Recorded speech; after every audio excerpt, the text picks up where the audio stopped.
Assalamualaikum warahmatullahi wabarakatuh. Hai anak-anak, apa kabar semuanya? Semoga semua sehat dan tetap semangat. Salam literasi. Bertemu lagi dengan saya Eka Irmawati dalam kelas Bahasa Indonesia. Selamat bergabung. Nah, pada kali ini saya akan mengajak Anda bagaimana caranya menceritakan pengalaman atau apapun yang kalian lihat dalam sebuah cerita yang bernama cerita pendek. Baik anak-anak, sebelum kita masuk materi, saya akan menerangkan kompetensi dasar yang harus kita pelajari pada pembelajaran ini. Yang pertama adalah menganalisis unsur-unsur pembangun cerpen dalam buku kumpulan cerpen.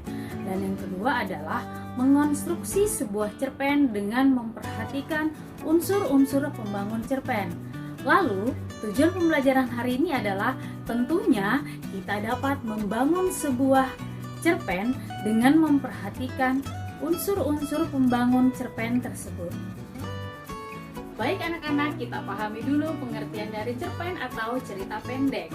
Cerita pendek merupakan salah satu karya sastra kisahan pendek kurang dari 10.000 kata yang memusatkan pada satu tokoh dan pada suatu kejadian.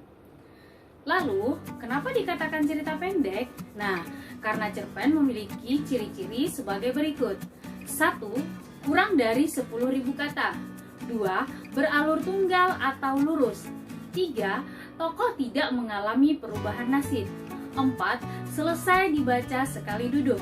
Dan terakhir, memuat cerita kehidupan sehari-hari. Nah anak-anak, selanjutnya kita akan mempelajari unsur-unsur pembangun sebuah cerpen. Unsur-unsur pembangun sebuah cerpen terbagi menjadi dua, yaitu unsur intrinsik dan unsur ekstrinsik. Nah, unsur intrinsik adalah unsur yang membangun karya sastra dari dalam isi cerita tersebut. Sedangkan unsur ekstrinsik adalah unsur yang membangun karya sastra dari luar karya tersebut. Selanjutnya, apa saja sih yang termasuk di dalam unsur intrinsik sebuah cerpen?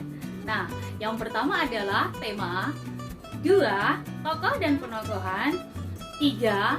Alur, 4. Latar, 5. Sudut pandang, 6. Gaya bahasa, dan terakhir adalah amanat. Lalu, yang termasuk di dalam unsur ekstrinsik sebuah cerpen adalah yang pertama, latar kehidupan pengarangnya, yang kedua, latar masyarakat, dan yang ketiga adalah pandangan hidup penulisnya. Tema adalah ide atau gagasan yang dijadikan dasar untuk mengembangkan sebuah cerita. Yang kedua, tokoh dan penokohan.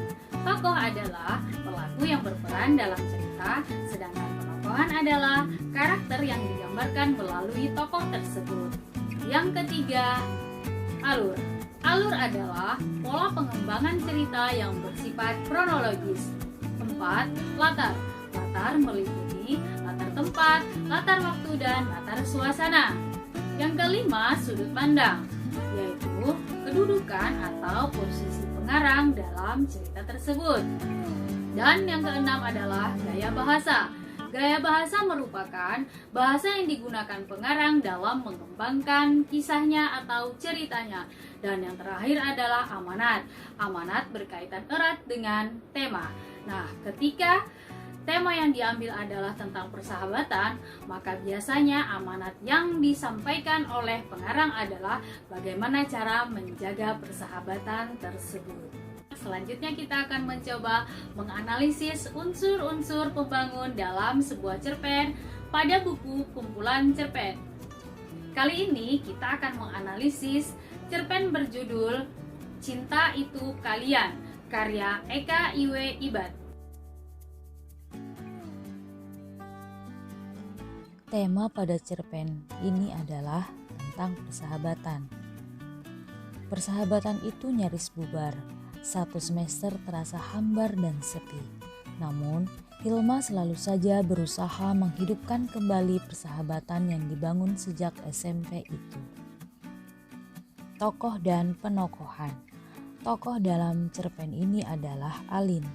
Alin memiliki karakter tegas dan menyayangi sang penciptanya. Alur yang digunakan dalam cerpen ini adalah alur mundur. Alur dalam kisah ini digambarkan dengan jalan cerita yang tidak urut. Penulis menceritakan sebuah konflik terlebih dahulu dan kemudian menengok kembali kejadian yang menjadi sebab konflik itu terjadi dan berlanjut ke tahap penyelesaian.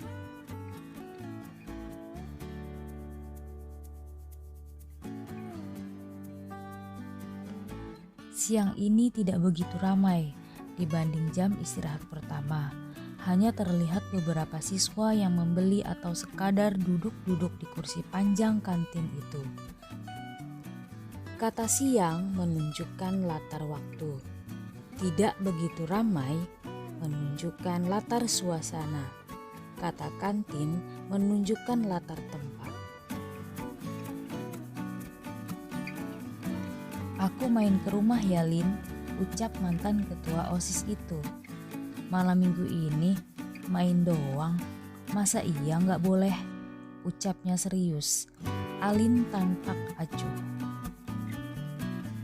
Gaya bahasa yang digunakan dalam cerpen ini menggunakan bahasa cakapan remaja.